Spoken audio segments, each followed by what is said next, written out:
Hi friends, మనం ప్రతి విషయాన్ని ఎంత లోతుగా ఆలోచిస్తే అంతే లోతైన సమాధానాలు దొరుకుతాయి. అందుకే పరిశోధకులు ప్రతిదీ కూడా లోతుగా అధ్యయనం చేస్తారు కాబోలు. అందులోని భాగమే భూమి నుంచి అంతరిక్షం వరకు కూడా చాలా ప్రయోగాలే చేశారు. అయితే రీసెంట్గా భూమిలో ఏముందో తెలుసుకోవడానికి ప్రయోగాలు కూడా చేయడం మొదలుపెట్టారు. ఆ ప్రయోగంలో భూమిని 13 కిలోమీటర్ల లోతుకు తవ్వారు. అసలు అంత లోతుకి ఎందుకు తవ్వారు? మామూలు విషయంగా చెప్పుకోవాలి అంటే మనమందరం కూడా త్రాగే నీటి కోసం కొన్ని అడుగుల లోతు మాత్రమే తవ్వుతాం. అంటే దాదాపు 100 నుంచి 350 అడుగుల వరకు తవ్వుతాం.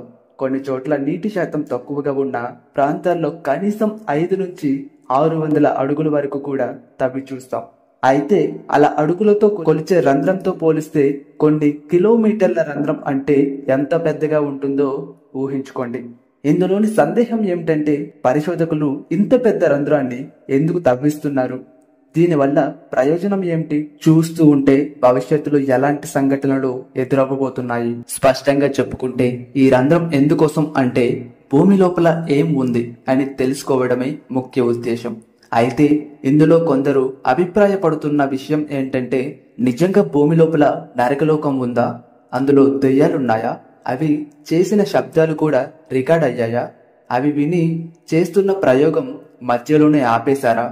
అసలు భూమి లోపల ఏం ప్రయోగం చేశారు? ఎలా ప్రయోగం చేశారు? ఈ ప్రయోగంలో ఏం బయటపడ్డాయి? ఇవన్నీ తెలియాలి అంటే వీడియోని చివరి వరకు చూడండి. అలాగే నా వీడియోస్ మీకు నచ్చి యూజ్ఫుల్ అనిపిస్తే సబ్స్క్రైబ్ చేసి సపోర్టివ్ గా నిలబడండి. అది నాకు మరిన్ని వీడియోస్ చేయడానికి సహాయపడుతుంది. అది 1970 సోవియత్ శాస్త్రవేత్తలు ఈ ప్రపంచంలోనే అత్యంత విచిత్రమైన మరియు ఆశ్చర్యకరమైన ప్రయోగాన్ని ప్రారంభించారు. భూమి లోపలికి వెళ్లేందుకు ఈ ప్రయోగం చేశారు. దీనికోసం కోలా పెన్సిలిన్స్లని ఎంచుకున్నారు.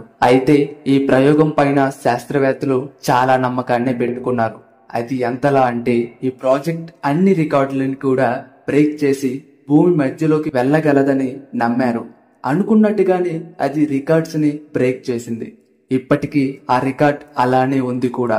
నేటికి ఈ ప్రయోగం జరిగి దశాబ్దాలు గడిచినప్పటికీ ఈ రోజు ఇది ప్రపంచంలోనే అతి పెద్ద భారీ ప్రాజెక్టుల్లో ఒకటిగా పరిగణించడం జరిగింది. ఈ సూపర్ డీప్ బోర్ హోల్ జరుగుతున్న సమయంలో దీనికి సంబంధించిన చాలా పుకార్లు మరియు అబద్ధాలు విపరీతంగా పుట్టుకొచ్చాయి. కానీ నిజం ఏంటనేది చూస్తూ మీకే అర్థమవుతుంది. ఈ ప్రాజెక్ట్ ప్రారంభించడానికి అక్కడున్న స్థలంలో 20 అడుగుల భవనాన్ని సిద్ధం చేశారు. మరియు దాని పని సమయంలో ఈ భవనంలో 3000 మందిని కార్మికులను నివసించేందుకు ఏర్పాటు చేయడం జరిగింది. ఇంట్రెస్టింగ్ విషయం ఏంటంటే ఈ ప్రాజెక్ట్ లో పాల్గొన్న వ్యక్తులు ఆ సమయాల్లో రష్యాలోని గొప్ప విజ్ఞాన శాస్త్రవేత్తలు. వాళ్ళకి ఈ విధమైన డ్రిల్లింగ్ ఎలా చేయాలి, అలాగే డ్రిల్లింగ్ చేసే సమయంలో లోతుకు వెళ్లే కొద్దీ ఏం బయటపడుతుందన్న ఆలోచన కూడా వారికి ఉంది. ఆశ్చర్యం ఏమిటంటే ప్రతిరోజు తవ్వకం పనులు సూర్యాస్తమయం తర్వాత ప్రారంభించేవారు. ఈ ప్రాజెక్ట్ కంప్లీట్ అవ్వడానికి చాలా టైం పడుతుందని అందరికీ తెలుసు. డ్రిల్ మిషన్ ఒక హోల్ చేయడం స్టార్ట్ చేసింది. ఇలా డ్రిల్ చేసుకుంటూ 12.2 కిలోమీటర్ల లోతుకి చేరుకుంది. అయితే ఇప్పుడు సాధించిన విజయం అమెరికా మనుషుల్ని అంతరిక్షంలోకి పంపిన దానితో సమానం. భూమి లోపల నరకం ఉంటుందని, ఇలా భూమి లోపలికి వెళ్తే నేరుగా నరకానికి వెళ్తామని, ఆ రంధ్రం నుంచి దయ్యాలు కూడా బయటికి రావచ్చని జనం నమ్మేవారు. 1993లో ఈ ప్రాజెక్ట్ పైన సాగుతున్న పనులను కొంతకాలం ఆగిపోయినప్పటికీ ఈ పుకార్లకు ఎవరు ఊహించలేనంతగా బలం చేరుకుంది. శాస్త్రవేత్తలు భూమి లోపల ఉన్న ఉష్ణోగ్రత 100 డిగ్రీలకు మించదని మొదటి నుంచి అంచనా వేస్తూ వస్తున్నారు. కానీ ఈ ప్రాజెక్ట్ ముగిసే సమయానికి లోతైన ప్రదేశంలో ఉష్ణోగ్రత 200 డిగ్రీలకు పైగానే చేరుకుంది. ఇక్కడ మరో ఇంట్రెస్టింగ్ విషయం ఏమిటంటే అక్కడ ప్రజలు చెప్పిన దాని ప్రకారం డ్రిల్ కి ఎండ్ పాయింట్ లో ఒక మైక్ ని అమర్చారని, అది కిందున్న ప్రాంతానికి వెళ్లి అక్కడున్న నరకం యొక్క శబ్దాలను రికార్డ్ చేస్తుందని. నిజానికి ఆ మైక్ ద్వారా చాలా అరుపులు రికార్డ్ చేయబడ్డాయి. ఆ అరుపులు ఏంటో వారికి కూడా సరిగ్గా అర్థం కాలేదు. అందరూ భయపడ్డారు మరియు ఈ భయం వల్ల అక్కడ సైట్ లోని పనిని నిలిపివేయాల్సి వచ్చింది. చాలా మంది ఈ విషయాన్ని నమ్మలేదు. అక్కడికి కొన్ని రోజుల తర్వాత అంతా ప్రశాంతంగా ఉన్నప్పుడు మళ్ళీ ప్రాజెక్ట్ ప్రారంభించి పనులను మొదలు పెట్టారు. కానీ 1999లో తవ్వకం పని శాశ్వతంగా నిలిపివేయబడినప్పుడు భూమి యొక్క లోతైన ప్రదేశం ఉష్ణోగ్రత 315 డిగ్రీలకు చేరుకుంది. అయితే డ్రిల్ ఉష్ణోగ్రత దీనికంటే చాలా రెట్లు ఎక్కువ. అసలు లోపల ఉష్ణోగ్రత ఇంత ఎక్కువ ఎలా ఉందో ఎవరికీ అర్థం కాని పరిస్థితి ఏర్పడింది. ఈ టెంపరేచర్ లో డ్రిల్ మిషన్ కూడా మెల్లమెల్లగా కరగడం మొదలవుతూ వచ్చింది. అందువల్ల ఈ ప్రాజెక్ట్ ని ఇంకా ముందుకు తీసుకువెళ్లడానికి అందరూ భయపడ్డారు. అయితే మొత్తం ప్రాజెక్ట్ హెడ్ కూబర్ మ్యాన్ నేటికి ఈ హోల్ గురించి ప్రజలతో చర్చిస్తూ ఉంటారు. అలాగే ఈ హోల్ దగ్గరికి కూడా తీసుకువెళ్తూ ఉంటారు. అక్కడికి ఆశ్చర్యకరమైన విషయం ఏమిటంటే ఆ మైక్ లో ఉన్న రికార్డింగ్ బయటకు రాగానే మొదట హెడ్ కి ఎక్కువ భయం వేసింది. అతను ఈనాటికి చెప్పేది ఏంటంటే పిచ్చి శాస్త్రవేత్తలు కాకపోతే గొయ్యి తవ్వి మరీ దెయ్యాల్ని బయటికి విడిపించారని, అతనికి ఇప్పుడు ఏ పని లేక అలాంటి మాటలు చెప్పి తను టూరిస్టుల నుండి డబ్బును సంపాదిస్తున్నారు. కానీ అసలైన వాస్తవం ఇంకా దాగి ఉంది. ఇలాంటి తరహా నరకం గురించి చర్చలు ఏప్రిల్ ఫూల్ అంటూ జోకులతో మొదలయ్యాయి. కానీ దాన్ని మరింత అతిశయోక్తిగా చేయడమే మీడియా పని కదా మరి. అలా అమెరికన్ వార్తాపత్రికలు కూడా మిర్చి మసాలా యాడ్ చేసి న్యూస్ పేపర్లలో దీన్ని ప్రింట్ చేసి ఒక అబద్ధమైన పుకారిని ప్రపంచానికి నిజంలా వ్యాపించాయి. దాంతో ప్రజలు ఈ రంధ్రాన్ని దెయ్యాలు గుంతగా నమ్మడం ప్రారంభించారు. కానీ నిజానికి కోలాపూర్ బావిలో ఏం జరిగింది మరియు వాస్తవానికి శాస్త్రవేత్తలకి అక్కడ ఏం దొరికింది అనే విషయం నిజానికి చాలా సరదాగా ఉంటుంది. ముందుగా ఇక్కడ వారు కొత్త శాస్త్రాన్ని కనుక్కున్నారు. అలాగే చాలా దూరం వెళ్ళడానికి కొత్త సాంకేతికను పొందారు.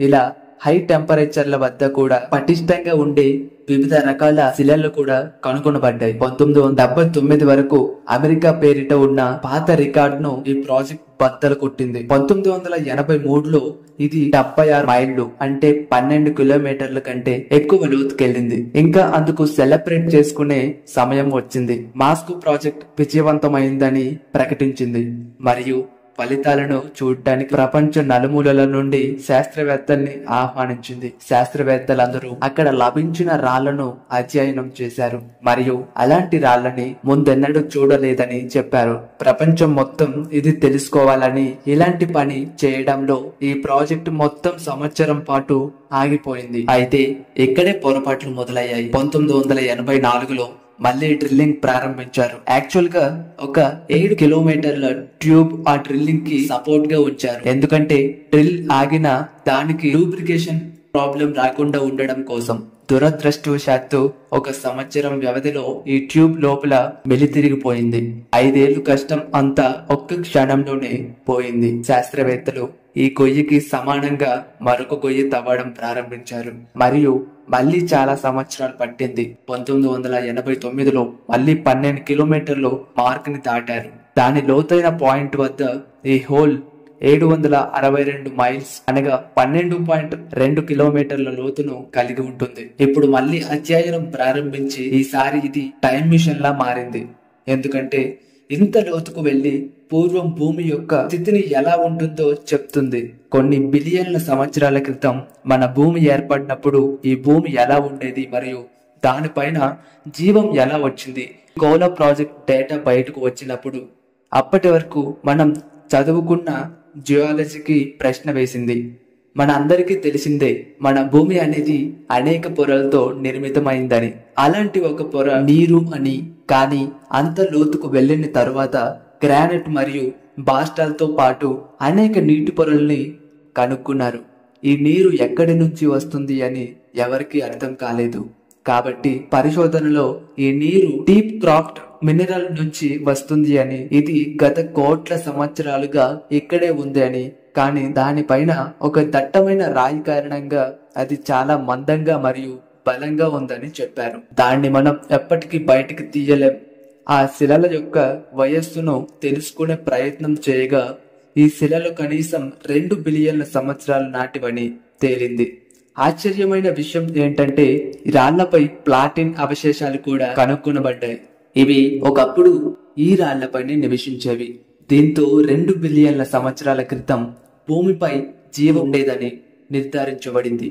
ఆశ్చర్యమైన విషయం ఏమిటంటే ఈ పనిలో శాస్త్రవేత్తలందరికీ భూమి లోపల చాలా పెద్ద మొత్తంలో హైడ్రోజన్ దొరికింది. గుంతల్లో నుంచి వస్తున్న బురదను చూసిన వారు హైడ్రోజన్ తో బురద మరుగుతున్నట్లు చెప్పారు. 56 మైళ్లకు దిగువకి వెళ్లిన తర్వాత శాస్త్రవేత్తలు చాలా ఎక్కువ మొత్తంలో వజ్రాలు కనుక్కున్నారు. అవి గత బిలియన్ల సంవత్సరాలుగా భూమి లోపల ఇలా ఉన్నాయి. శాస్త్రవేత్తలు త్వరలో ఇక్కడికి మందపాటి బంగారు పొరను కూడా కనుక్కుంటారు అని చాలా మంది నమ్మారు. కానీ శాస్త్రవేత్తలందరికీ లూనార్ రాక్ మీద ఎక్కువగా ఆసక్తి ఉండేది. ఎందుకంటే చంద్రుడి మీద నుండి తెచ్చిన రాళ్లు 6 మైళ్ళ లోపల నుండి తీసుకువచ్చిన రాళ్లు ఒకేలా ఉన్నాయి. దీంతో చంద్రుడు ఒకప్పుడు భూమిలో భాగమేనని దీని ద్వారా రుజువైంది. ఒకప్పుడు ఒక భారీ రాయి అంతరిక్షం నుండి భూమిని తాకింది. దీని ప్రభావం చాలా ఎక్కువ ఉండటం చేత భూమి యొక్క భారీ భాగం నుండి భూమి వేరు చేయబడింది మరియు అదే భాగం తర్వాత చంద్రుడిగా మారింది. ఆ తర్వాత రెండు ఒకే వృత్తాకారాన్ని పొందాయి. అయితే చంద్రుడిపై దొరికిన రాళ్లు లాంటివి కేవలం కోలా పెనిసిలాలో మాత్రమే ఉన్నాయా, లేదా ఇది ప్రపంచమంతా వ్యాపించి ఉండి ఉంటుందా అనే విషయాన్ని శాస్త్రవేత్తలు దీని గురించి ఎప్పుడైనా కనుగొంటారు. కానీ ఇప్పుడు అతి పెద్ద ప్రశ్న ఏంటంటే ఈ గొయ్యి తవ్వకం ఎందుకు ఆగిపోయింది? టెంపరేచర్ ఇష్యూ గురించి ఆల్రెడీ మనం తెలుసుకున్నాం.